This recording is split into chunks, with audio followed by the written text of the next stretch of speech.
Hey everyone, welcome to Broadband Deployment News. Today I'm going to be talking a little bit about what some states are doing with ARPA funds, the American Recovery Plan Act, to help expand broadband in their states. Be right back.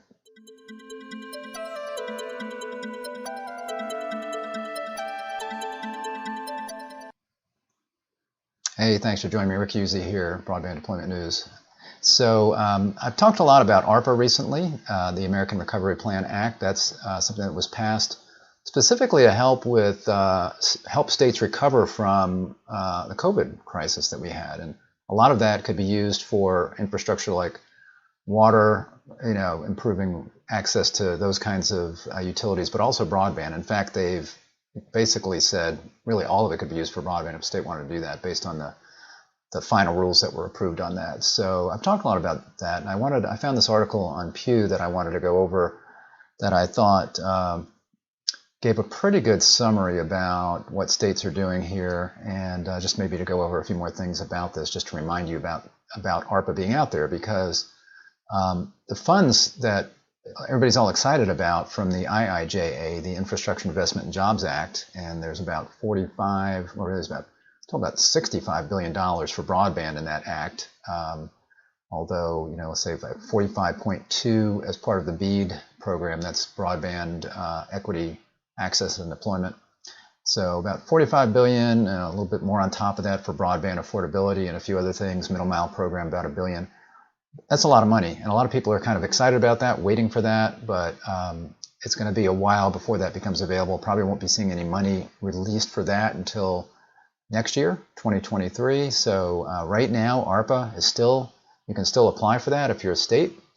And if you are a service provider, you should be looking to your states and finding out what they're going to be doing for this, and seeing how you can maybe get some money for some areas that you may have, or some areas that you want to try to provide broadband to, some unserved, underserved areas. So that's out there. And this article talks a little bit about what some states are doing. So you see here, states are using pandemic relief funds to boost broadband access. This is from Pew. I'll read through some of this. As states start to allocate funds from the American Rescue Plan Act, ARPA, enacted in March of last year, many policymakers are using some of the new resources to fund broadband expansion by increasing funding for existing programs or establishing new ones. The relief package, which Congress passed to help Americans struggling because of the COVID-19 pandemic, include two programs administered by the Treasury Department that can be used to fund broadband improvements.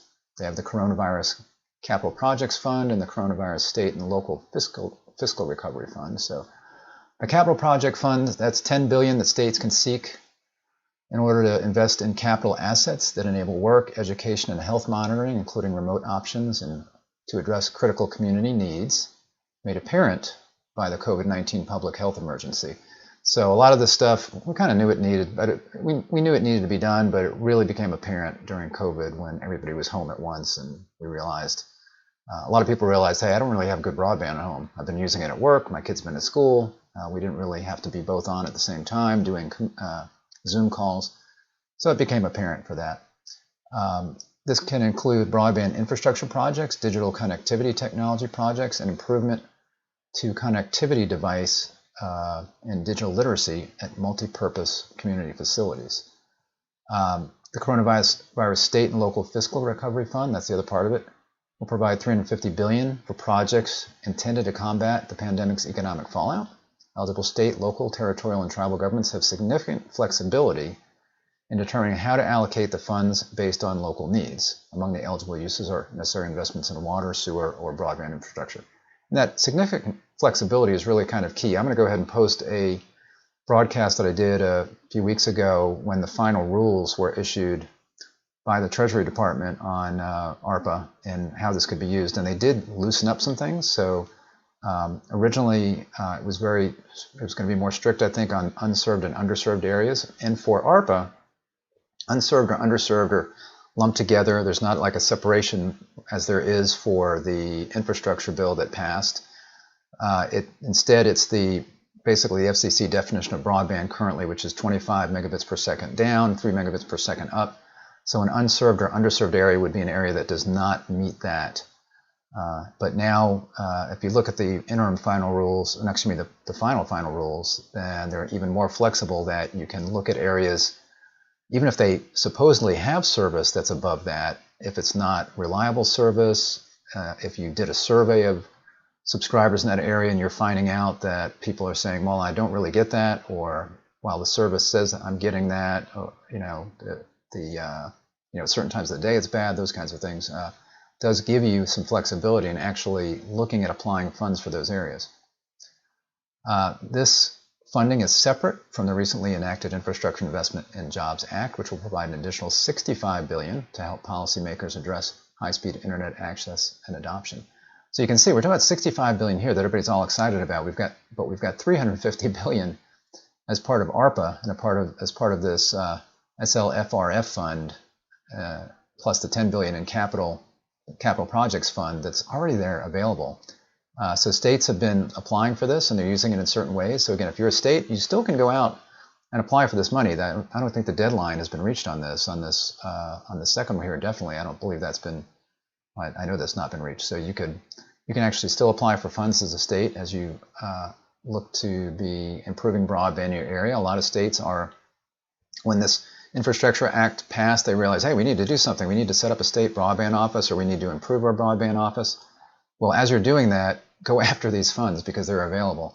And you have, if I remember, they have to be committed by a certain point, and then you can get the work done, I think, all the way out to 2026. That'll be in that last broadcast that I did. So again, I'll link to that.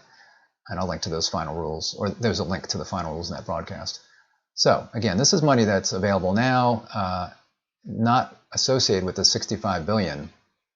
Some of the money that is in ARPA is being kind of transitioned over to the Infrastructure Investment and Jobs Act. For example, actually that was not from ARPA, thinking about it. So the emergency broadband benefit, that was part of another act where some of that money and some tribal funds from that act are being transitioned over to ARPA.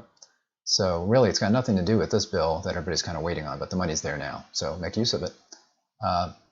Here's some information about what states are doing. States are prioritizing improvements to broadband infrastructure with their ARPA funding. As of November, legislatures in nearly half of the states, and I would hope it would be more than the states now and certainly in the near future, had appropriated ARPA money for infrastructure grants to ensure that broadband services reach unserved and underserved areas. And again, those are defined strictly as 25/3 for both of those. But again, there's also flexibility as you look at those areas. Are they really getting over that amount, or is there something you can do there? Much of the money is going to expand existing programs, though some is being used to establish new broadband grant programs.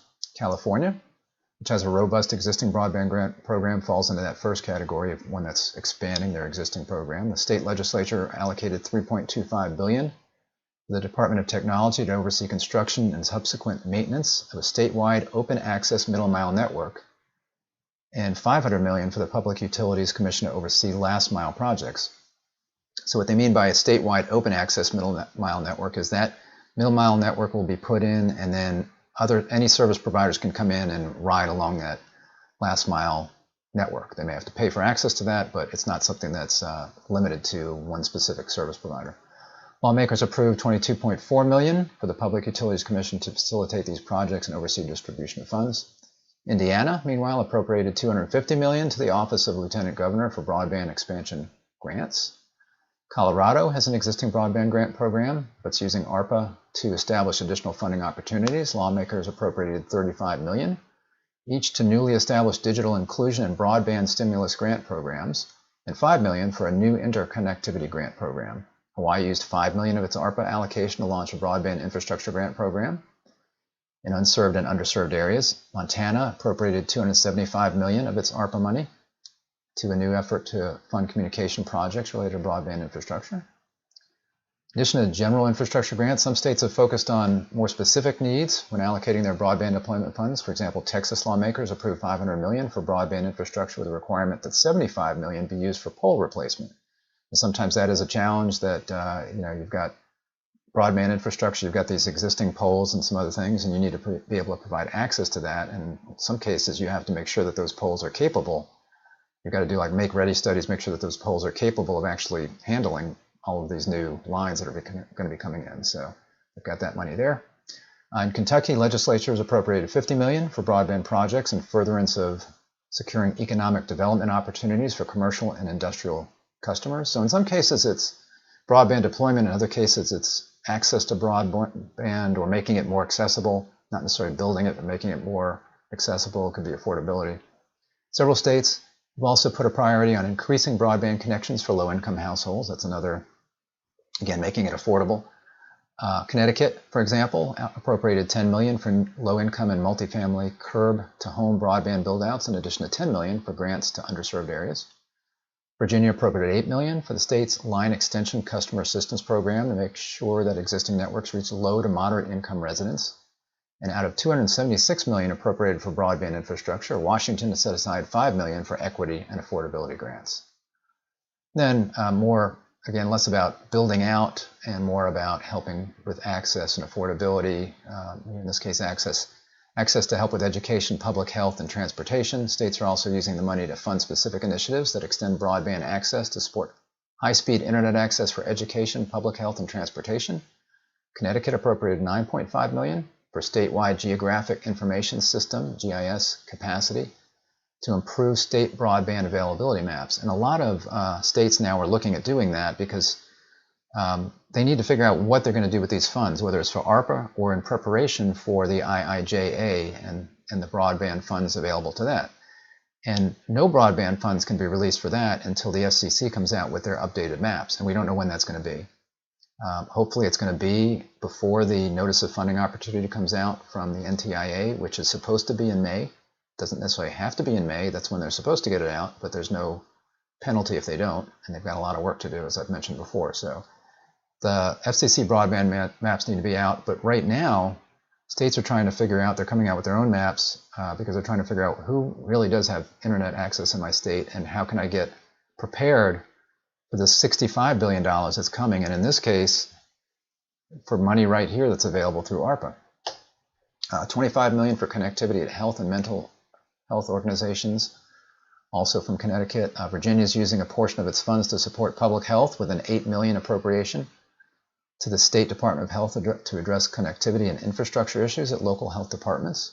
That's one of the things that the coronavirus pandemic made apparent was that telehealth was something that we really needed, just basically for just convenience. It would really be good if people can get, rather than having to go to a doctor's office and sit and wait, they don't feel well, you got a lot of sick people sitting in a doctor's office. If you can get diagnosed from home, that's a good thing. So a lot of telehealth, a lot of emphasis was placed on telehealth during the pandemic. Arizona has focused its broadband appropriation on highways, allocating $100 million to its DOT to expand broadband infrastructure along interstates.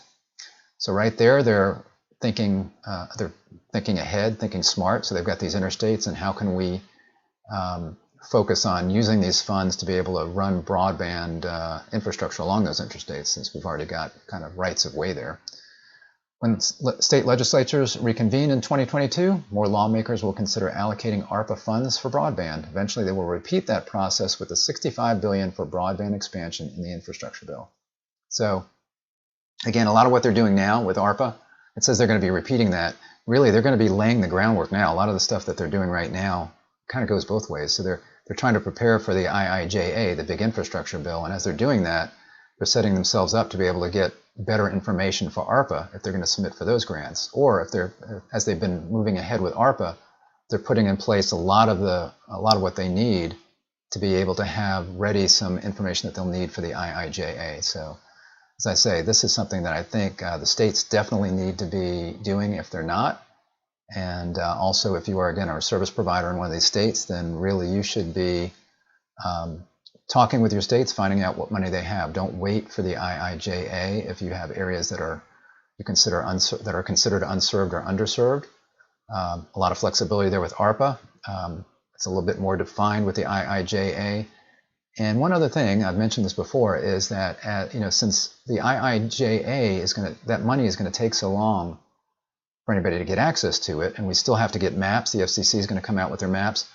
While the FCC is coming up with those maps, there's a lot of broadband being built around the country. So that's like a moving target.